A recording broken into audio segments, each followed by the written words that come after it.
Matthew chapter 11.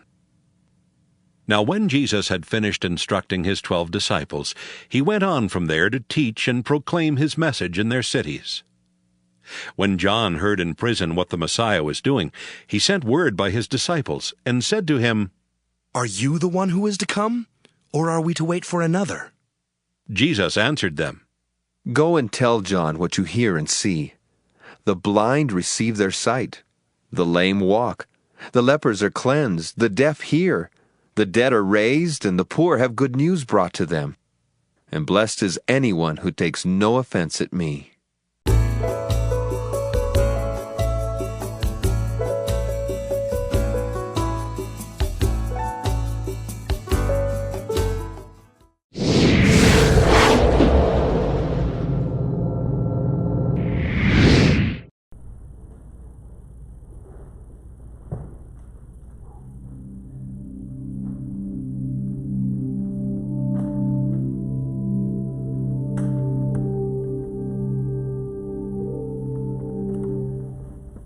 Matthew chapter 11.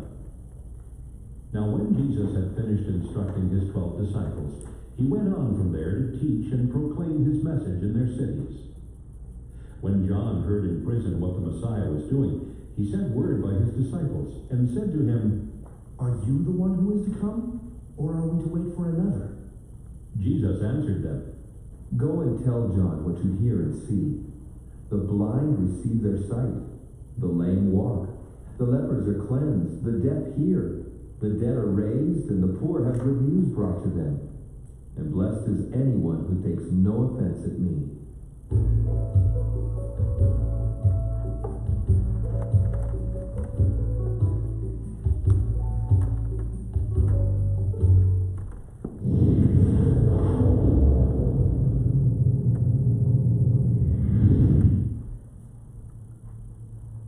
You notice this, but you do realize when communion comes, you're really getting a large piece of Jesus today. Because there's a lot less of you, and Nancy brought, right, Nancy brought? A big bread, which we like. I'm sorry, Joanna brought a nice big bread. Keep doing it. We love Jesus, don't we? Well, then we should have a lot of Jesus. All right. An interesting little section we're in. We've made it to chapter 11, and we're going to skip next week. Since it's Holy Week, we'll skip down in Matthew probably to 23, 24, where the Passion Week narratives begin. But continuing on, as we said, we're going to finish all of Matthew, and at this rate, 5, 6 years at this rate? I think it's about 2.5 more years we will have it finished. I do have them laid out. This is a really interesting one because if you remember the last 3 weeks, we had Jesus giving his instructions to the 12 disciples and he sent them out. So they're all out.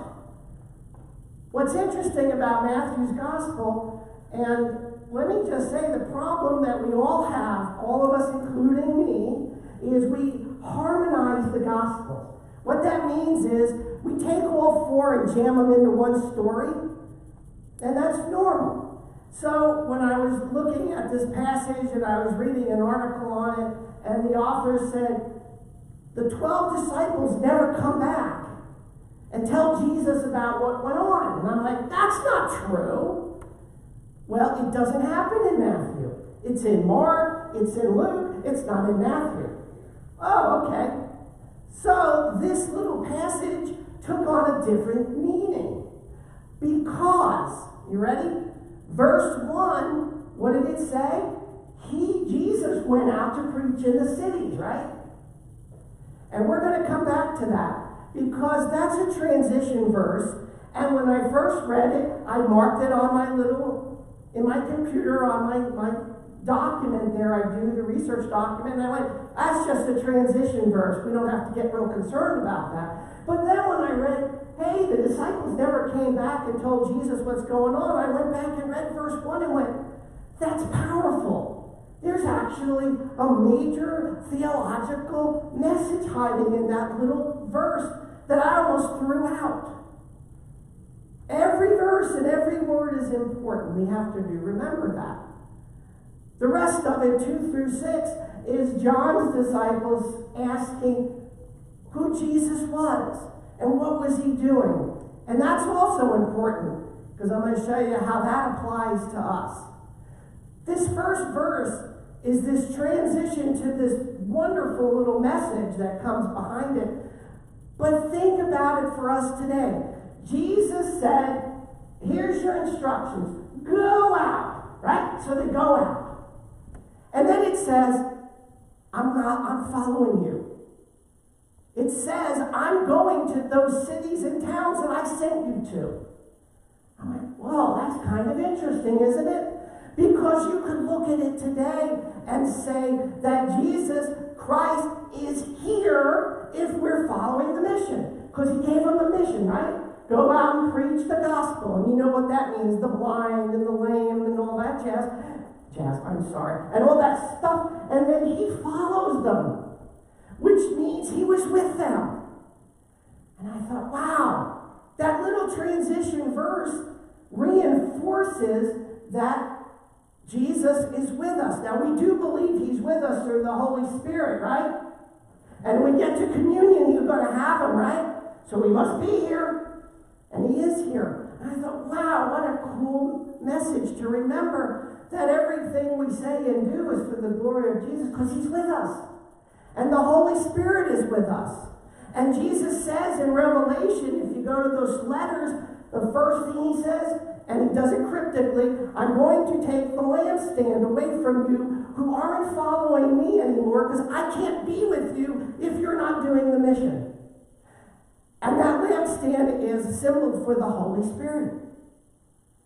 But if the Holy Spirit is with us, then Jesus is with us and the Father is with us, right? Because we believe in this triune Trinity God. And I went, wow, what a great message. Because sometimes you look at what the church does, and it's not just Methodist, it's all these churches, and you read in the newspapers what's going on, and you say, what in the heck? What's going on here? Jesus is with us. Sometimes, I like to say every once in a while, I think what he should do is come down to slap everybody. Because sometimes we forget what the mission is.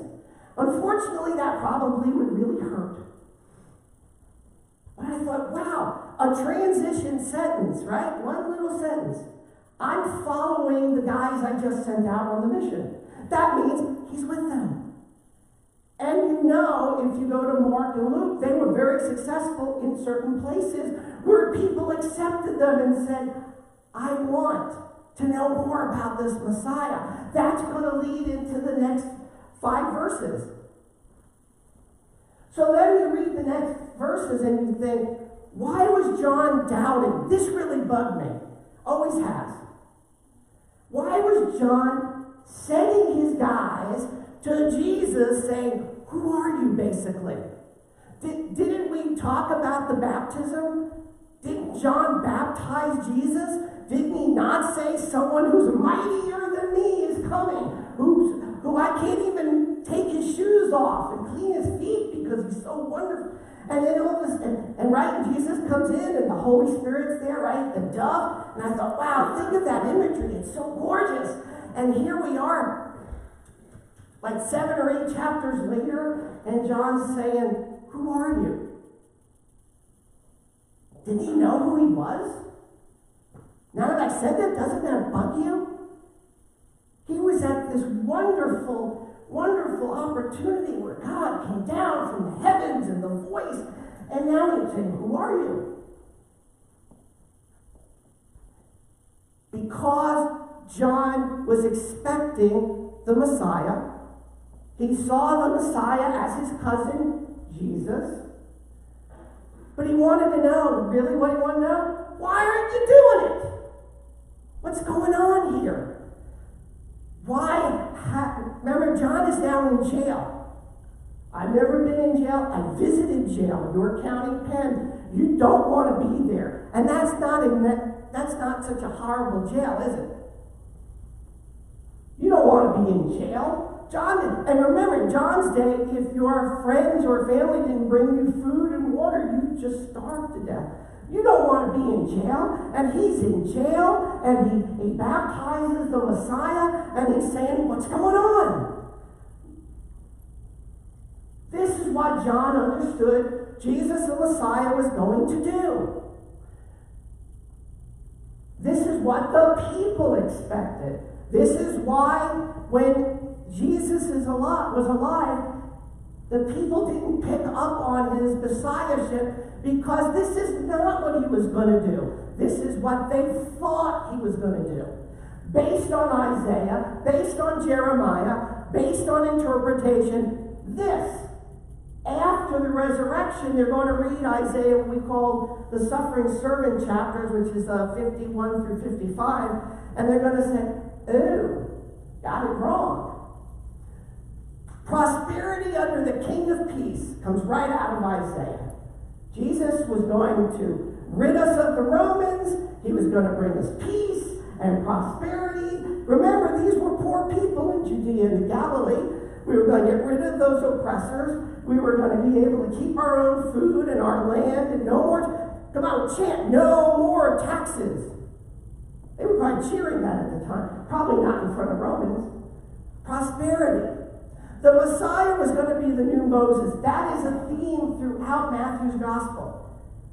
I can point that one out with my eyes closed. And Moses isn't going to let John be in jail, right? So John's like, what's going on? This stuff isn't happening. The triumph of the Son of Man comes out of the book of Daniel. Jesus, did he not say, I am the Son of Man? Daniel's prophecy is when the Son of Man, the Messiah, was going to come and take over the throne of Israel, and we're going to set things up like under King David, and we were just going to have a great big party and have a great time. The wicked dead will not rise to join the kingdom of heaven. That was kind of a neat one when I found it. Wicked people are not going to be allowed in the kingdom of heaven. They're on the kingdom of earth because Satan's around tugging at us to be bad. Well, guess what? In the kingdom of heaven, and who are all those bad people again? All of those Romans and the Herods and all those people that worked for them. All those wicked people were going away. We weren't going to worry about that. And the Messiah's kingdom was to be established on the risen, righteous Hebrews. In other words, again, the throne of David was going to be restored. That's why Jesus came from the line of David. All of this good stuff is going to happen, and then the Son of Man will judge the world. So John is sitting, right? He's in prison. He's eating whatever comes to him by his friends, and he's waiting for Jesus to become that judge that the prophets say are going to come. Now, we call it the second coming, right? It's going to happen. He wanted it to happen now. Can you imagine? He's in prison. He wants out. I don't blame him. And the members of the kingdom of heaven will resemble the Messiah. And I went, wow, that's a cool thing.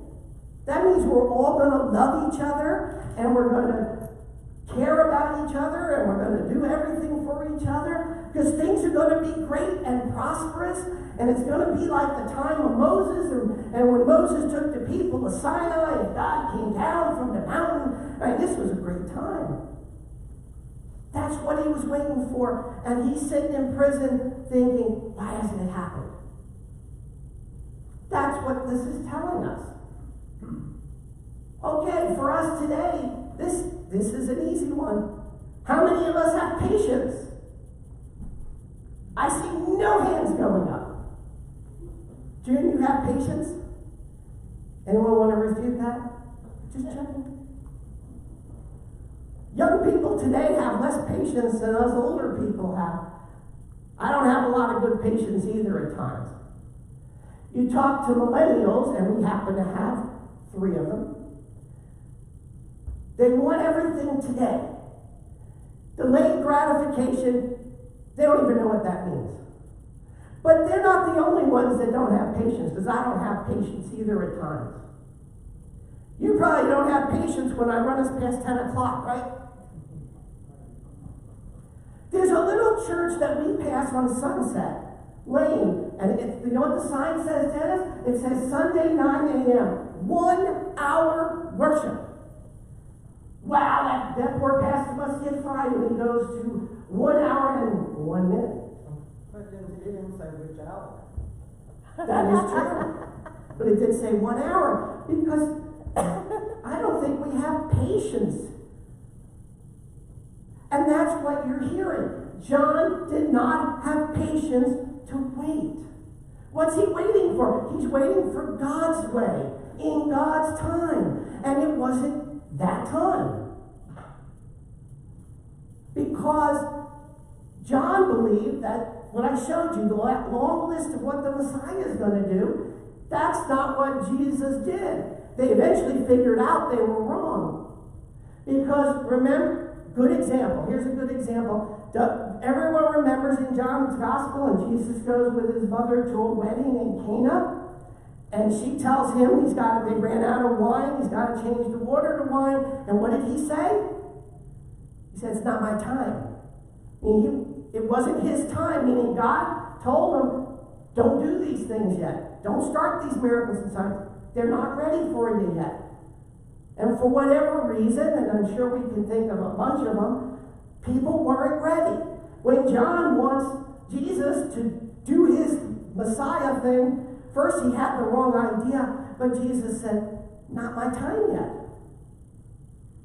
It was starting because he did tell them, go tell them that the lame were healed, the deaf, and all these other things were happening. And John probably said, that's pretty cool, but I'm still in prison. Because he had no patience. And sometimes we have to think about that and say, do we not have patience? I should say, because I want it in my time. I would love to have, let's say, Social Security lowered to 60. I'd keep working for you, but wouldn't that be cool? We'd have to wait. I'd be ready. Or all these other things. No, you have to have patience. You have to wait in Pennsylvania, to 16 to drive. It was 17 in New Jersey. I don't know what it was up in New York. Man, I wanted to drive. I'm 16. No, you gotta wait till 17. Do you know how you count the days when you're young? That's why I told when Kate said about your birthday, I said, I don't worry about that anymore. I don't want to get older. I'm okay where I am. But I know when I was younger, in New Jersey, 17 was driving, and everyone then knows what 18 was. No, because you're in Pennsylvania, you had to wait till 21.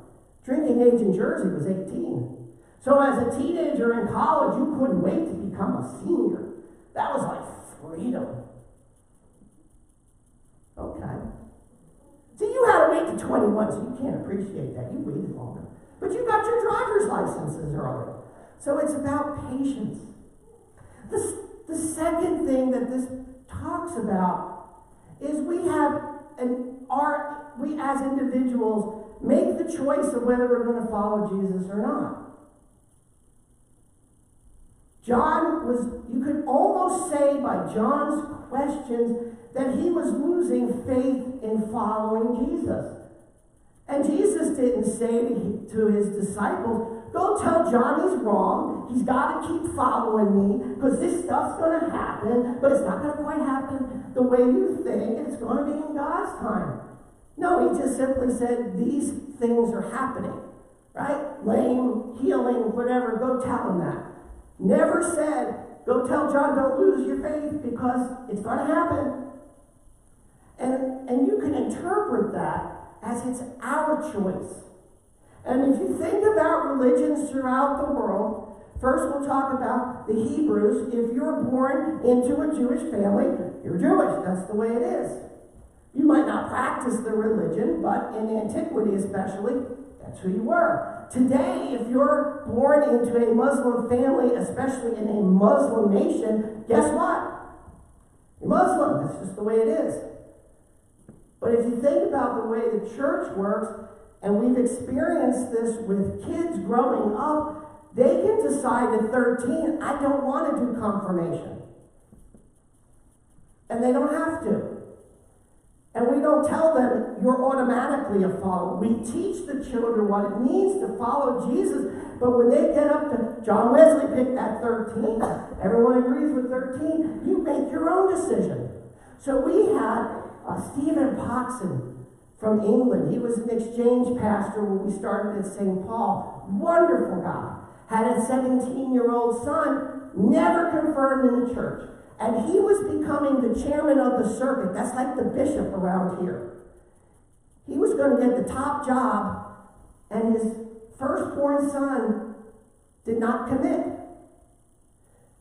And when I talked to him about it, he reminded me it's an individual choice. It's a choice that we make. And that's why Jesus sent the 12 out. And that's why he sends us out to tell people this kingdom of heaven and all these wonderful, wonderful blessings, they're available to everybody, but you got to choose it. And I got to choose it. And then come to understand it. Because John didn't understand it yet. And that's another reason you think about, why do I come to church on Sunday? Well, one is to worship God, and that's a good thing, but also to learn more about it. To learn, why did I make this choice, and how this whole choice works. And every Sunday we try to make sure we do some of that learning. What did Jesus say? What did he mean? How does it apply to me? Because that's how you keep your faith even stronger. You learn as much as you can. But it's a choice. And I think those are the two keys that come out of these 6 little verses.